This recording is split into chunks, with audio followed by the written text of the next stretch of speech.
도윤복 교수입니다. 저는 지금 항구의 영산, 충남 공주시에 있는 계룡산 초입에 와 있습니다. 상신이라는 곳인데요. 이쪽 산세가 무척 험한 편이죠. 오늘은 나사렛대학교 평교원에서 한방 바리스타 과정을 강의하시는 한복록 교수님을 모시고 작지만 강력한 산초 열매, 이 작은 열매가 어떻게 우리의 건강을 지켜내는지 함께 알아보도록 하겠습니다. 한복록 교수님. 교수님 반갑습니다. 안녕하세요. 그동안 건강하셨나요? 네. 네.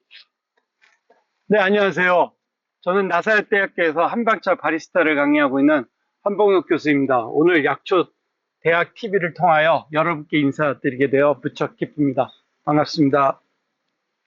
한 교수님, 요즘 나들이를 하다 보면 이런 산초나무를 많이 보잖아요. 우선 사람들이 궁금해하는 것부터 몇 가지 알아볼까요? 한 교수님, 산초 하면 제일 먼저 무엇이 떠오르나요? 저는 추어탕집이 생각나는데요. 왜 추어탕집에 가면 생선 비릿한 특유의 향이 나잖아요. 사람들은 대부분 그걸 산초가루로 잘못 알고 있어요. 그렇죠. 추어탕집에 보는 갈색 가루는 사실 초피 가루인데 말입니다. 맞아요. 산초는 옅은 매운맛이 나는 산초나무의 열매이고, 초피는 씹어보면 단번에 입이 마비될 정도로 강렬한 맛을 느낄 수 있는 초피나무 열매죠. 네. 먼저 산초나무와 초피나무를 간단히 정리해보면 산초나무는 보통 나무, 가지, 잎, 열매 등 거의 대부분을 약용으로 사용하지만 초피나무는 강한 향이 있어 주로 향신료로만 사용합니다. 그런데 한 교수님은 산초를 어떻게 해서 먹는 게 좋다고 생각하나요? 네, 산초는 섭취 방법이 참 다양한데요. 열매로 기름을 짜서 음식에 넣어 먹을 수도 있고요. 특정 증상에 따라 차나 술로 만들어 먹기도 합니다. 특히 산초는 8월경에 수확한 것을 사용하는 것이 가장 좋습니다. 유명 논문에서 본 적이 있는데요. 특히 산초는 수확 시기가 정말 중요하더라고요. 8월에 수확한 어린 산초 열매가 가장 효능이 좋다고 평가되고, 껍질이 벌어지기 전에 수확하는 것이 껍질이 벌어진 후에 수확하는 것보다 불포화 지방산 함량이 40% 이상 높게 나타났습니다. 결과적으로 열매의 효능을 최대한 살리기 위해서는 언제 수확하느냐가 정말 중요한 일입니다. 한 교수님 정말 중요한 말씀 하셨습니다. 산초나무는 초피나무 속 낙엽 관목입니다. 낙엽이 지는 나무란 뜻이죠. 산초나무 열매를 산초라고 부르며 그 특유한 톡 쏘는 듯한 맛과 향 때문에 산초맛이라는 말이 생길 정도로 독특한 풍미를 가진 나무죠. 제가 알기로도 산초의 산초의 초자는 후추, 고추 등의 매콤한 향의 향신료를 가리키는 추위의 어원이 되었다는 것이 정설입니다.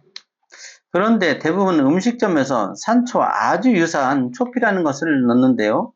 사람들은 초피를 넣으면 산초를 넣는다고 말할 정도로 이 둘을 혼용해서 써왔어요. 그럼 도 교수님은 이 둘을 어떻게 구분하나요? 네, 저는 제일 먼저 잎을 한 장 따서 냄새를 맡아보는데 초피나무는 산초나무에 비해 매우 강한 향과 약간 매운 듯한 향을 가지고 있어 일단 냄새로 구별합니다. 저는 먼저 외관을 보고 판단하는 편입니다. 첫째로 산초나무는 줄무늬 모양인 반면에 초피나무는 가시가 적고 전무늬 모양입니다. 둘째로 산초나무에는 가시는 많고 하나씩 나는 것이 특징이며, 초피나무는 두 개의 가시 사이에 잎이 나는 특성이 있습니다. 셋째로는 산초나무는 잎이 매끄럽고 윤기가 나는 반면, 초피나무는 잎 표면에 윤기가 없고 잎에 병이 든 것처럼 거칠게 보입니다. 초피잎은 가장자리가 날카로운 톱날형이고 산초는 부드러운 굴곡이 있습니다. 저도 가시와 잎 위치를 가지고 구별하기도 하는데요. 가시와 잎이 어긋났다면 산초나무, 마주났다면 초피나무죠. 이 정도면 여러분도 이제 산초나무와 초피나무를 구별하실 수 있을 것 같습니다. 산초는 아주 오랫동안 귀중한 한약재로 이용해왔죠. 동의보감에서는 산초의 효능에 대해 이빨을 튼튼하게 하고 머리털을 빠지지 않게 한다, 눈을 밝게 하고 복통과 이지를 낫게 한다 라고 기록하고 있습니다. 그럼 도 교수님, 현대과학의 입장에서 산초의 효능은 어떤가요? 네, 첫째로 산초에는 플라보노이드 계열의 항산화 물질이 풍부하게 함유되어 있어 몸에 유해한 활성산소를 저해주고 면역 체계와 각종 질병에 대한 저항력을 강화시켜줍니다. 둘째로 산초, 특히 산초 껍질에는 게라니올, 리모데, 치쿠닌 등 통증을 완화에 도움을 주는 성분이 다량 함유되어 두통이나 치통 등에 사용해 왔고, 셋째로 산초의 아민, 치코닌과 같은 성분이 염증 원인 물질 생성을 억제하고 다양한 염증 질환을 예방하는 데 도움을 줍니다. 네 번째로 산초 리나놀, 리모덴 성분은 강력한 혈관 확장 물질로 혈행을 개선하고 체온을 상승시켜 각종 냉증 질환을 개선하는 데 효과적입니다.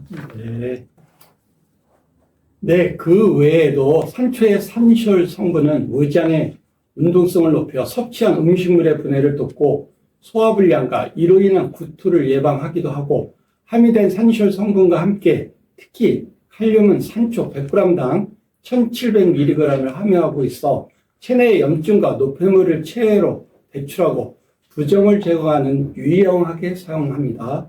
끝으로 산초에는 강력한 항균 물질을 함유하고 여드름, 아토피성 피부염, 피부 습진 등 각종 피부 질환을 개선하는 데 많은 도움을 줍니다. 네. 그럼 우리에게 이렇게 많은 도움을 주는 산초는 어떻게 섭취해야 좋을까요? 네, 산초를 기름으로 만들어서 많이 드시는데요.